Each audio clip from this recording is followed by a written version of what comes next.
میں انشورنس کے حوالے سے ایک سوال کرنا چاہتا ہوں کہ لائف انشورنس جو لوگ کرواتے ہیں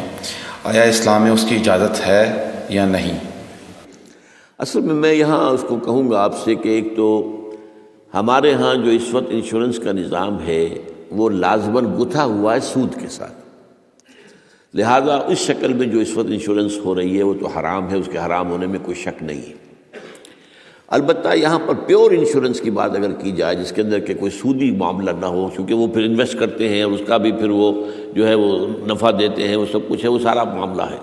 اسی لیے جس نے کوئی بڑا بینک بنایا اس نے 7 انشورنس کمپنی بنا لی، حبیب بینک بن گیا، حبیب انشورنس کمپنی بن گئی، وغیرہ وغیرہ۔ آدم جی بینک تھا، آدم جی انشورنس بن گئی۔ البتہ یہ ہے کہ جہاں تک ایک مثلاً یہ کہ ایک انشورنس اس طرح کی ہے کہ چند تاجر جو ہے وہ بیٹھ کر طے کر لیتے ہیں کہ بھائی ہم اتنا ماہانہ ہم سب جمع کریں گے تاکہ ہم میں سے اگر کسی کو بڑا لاس ایک دم ہو جائے تو ہم اس کو کمپنسیٹ کر کے اپنے پاؤں پہ کھڑا کر دیں، تو اس کو کوئی حرام نہیں کہہ سکتا، جائز ہے۔ یہ تو ایک کوآپریشن ہے، کوآپریٹیو ایک آپ نے بنا لی ہے، اس کوآپریشن کے حوالے سے اس کو کون حرام کہے گا؟ یہ لائف انشورنس کا معاملہ جو ہے اس میں آ جاتا ہے ایک چانس اس نوعیت کا کہ آپ نے انشورنس کرائی ہے، 10 لاکھ کی انشورنس لی ہے،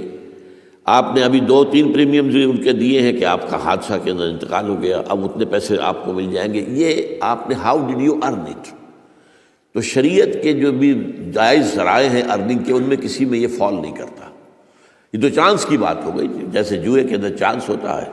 آپ کا داؤ لگ گیا تو آپ کو جو ہے وہ 12 ہو گئے،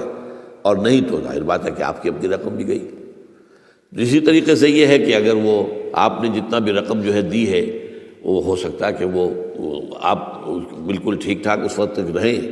میں پورے نظام کو چونکہ جانتا نہیں ہوں، اس لیے میں اس میں رائے ویسے دیا نہیں کرتا۔ اس میں میرے بیٹے سے آپ ذرا بات کر لیجیے کسی وقت آ کر، جنہوں نے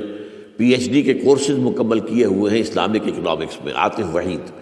تو وہ ہمارے وہاں قرآن اکیڈمی میں بیٹھتے ہیں، تو کبھی دن میں آ کے بات کر لیجیے۔ لیکن یہ چند باتیں وہ تھیں جو میں نے آپ کے سامنے، جو میرے سامنے واضح تھی وہ میں نے واضح کر دی۔